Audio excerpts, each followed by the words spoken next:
Une importante question se pose à nous qui sommes en responsabilité aujourd'hui. Pourquoi sommes-nous ici présents ce lundi 24 février 2025? Y a-t-il un bilan à présenter? D'emblée, je vous réponds que nous ne sommes pas encore à l'heure des bilans. Cependant, 100 jours après l'installation du gouvernement, le principe de redevabilité m'impose de présenter l'état d'avancement des chantiers de la transition. Conformément à l'accord du 3 avril 2024, ces chantiers sont ceux que nous appelons les grands axes prioritaires de la transition: la sécurité et la question humanitaire, le référendum constitutionnel, les élections, le redressement économique, la justice et l'état de droit. Ces grandes orientations de la transition définissent les responsabilités du Premier ministre qui doit conduire la politique du gouvernement. Ainsi, il m'incombe de créer les conditions nécessaires au renouvellement du personnel politique à travers les élections. Par ailleurs, c'est avec une conscience profonde de nos responsabilités communes que le Conseil présidentiel de transition et le gouvernement priorisent la cohésion au plus haut sommet de l'État.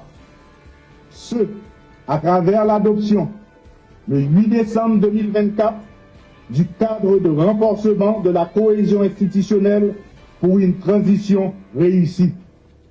Ce document poursuit l'objectif d'une coopération harmonieuse entre les deux branches de l'exécutif, condition essentielle à la réussite de la transition. Les 5 grands chantiers évoqués plus haut sont les impératifs de la transition, qui est une transition de réforme, de redressement et de stabilisation. C'est également une transition qui a une mission de justice sociale, de réconciliation nationale et de retour à l'ordre constitutionnel. Ces missions de la période transitoire exigent un cap clair et une méthode inscrite dans une dynamique de gouvernance efficace. Cette nouvelle approche a permis au gouvernement de répondre aux urgences, aux besoins des populations déplacées et touchées par les catastrophes naturelles. Les élections constituent le but ultime de la transition, tandis que la sécurité en est la condition. Fort de cette considération, un secrétaire d'État à la sécurité publique, chargé de la coordination et de la mise en œuvre des politiques de sécurité, a été nommé.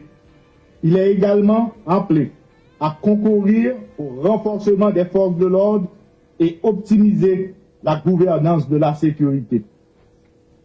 Notre engagement pour le rétablissement de la sécurité est marqué par un investissement massif dans les équipements de la PNH et une meilleure prise en charge des policiers et employés civils de la PNH.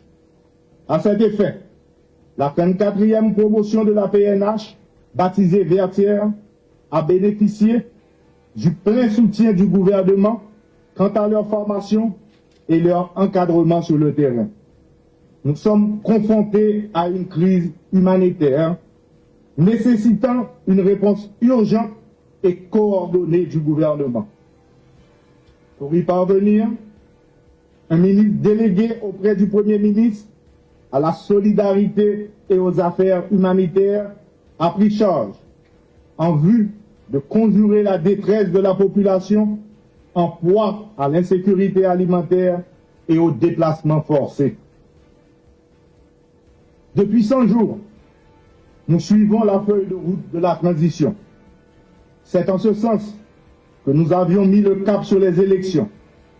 En effet, le gouvernement a déployé des efforts considérables pour compléter le Conseil électoral provisoire et lui a doté d'un directeur exécutif appelé à fluidifier l'organisation électorale.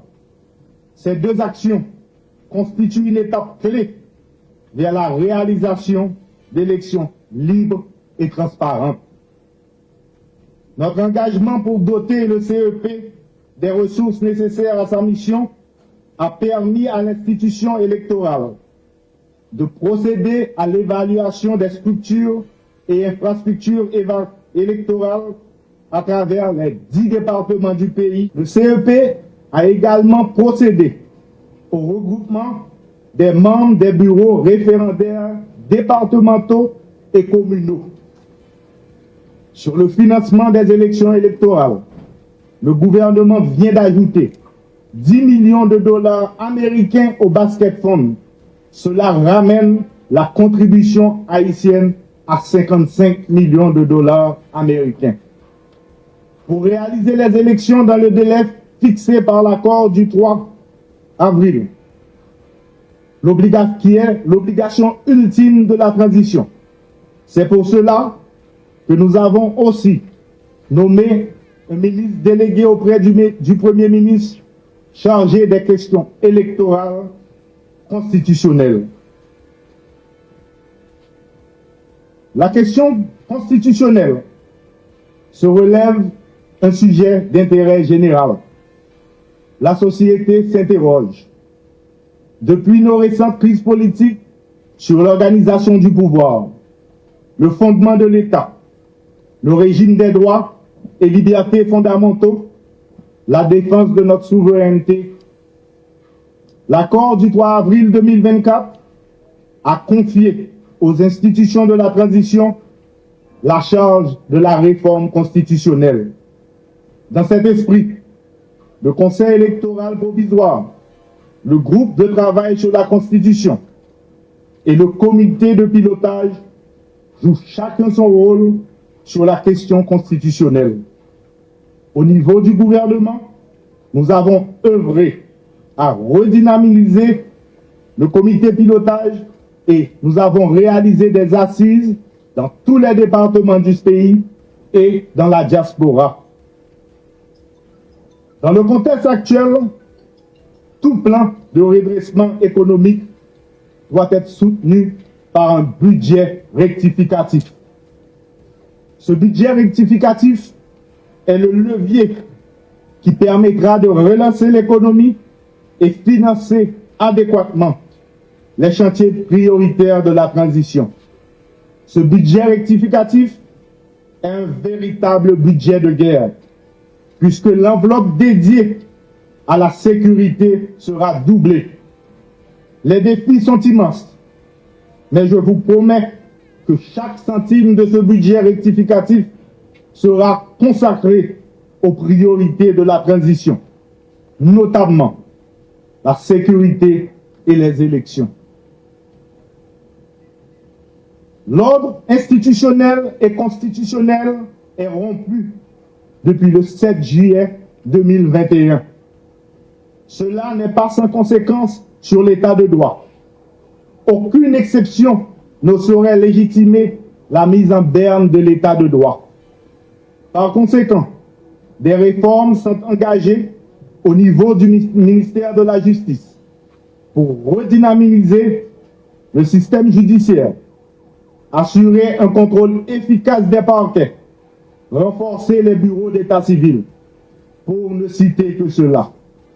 La lutte contre l'impunité et les crimes financiers est une obligation faite à l'État. Attaché à l'idéal de justice, des dispositions ont été prises pour renforcer les capacités de travail du Bureau des affaires financières BAF.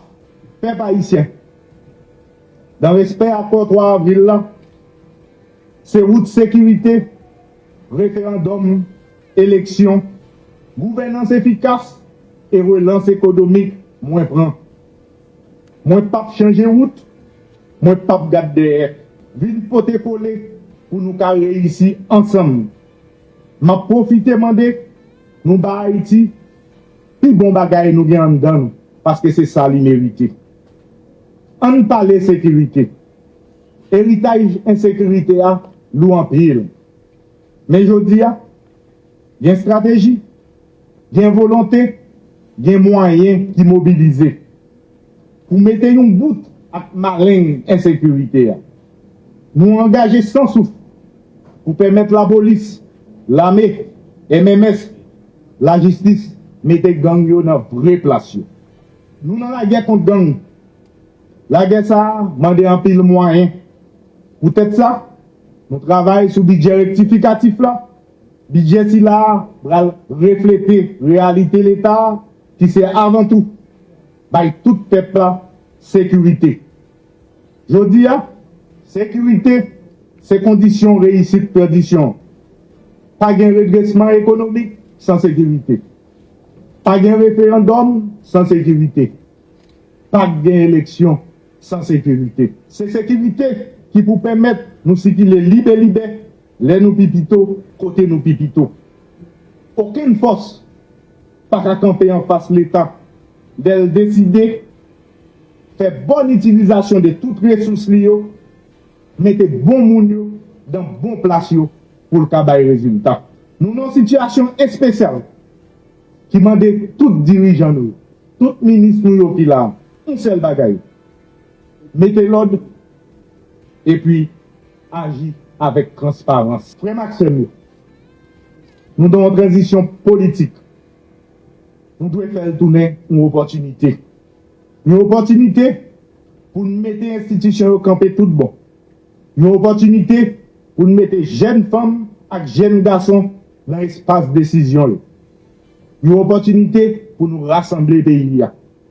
Une opportunité pour nous remembrer l'économie. Une opportunité surtout pour nous couper cycle instabilité. Une opportunité pour nous mettre l'ordre. Je dis, ce n'est pas un moment pour me présenter un bilan. Je préfère continuer le travail pour nous avoir bon genre résultat que le peuple attend. Et résultat ça, c'est résultat sécurité. Constitution avec élection. D'ailleurs, dans chaque gain pour un bilan, jour à gain pour le vivre. Et jour ça, c'est à 7 février 2026. Les amis, en nous mettez main, vive Haïti.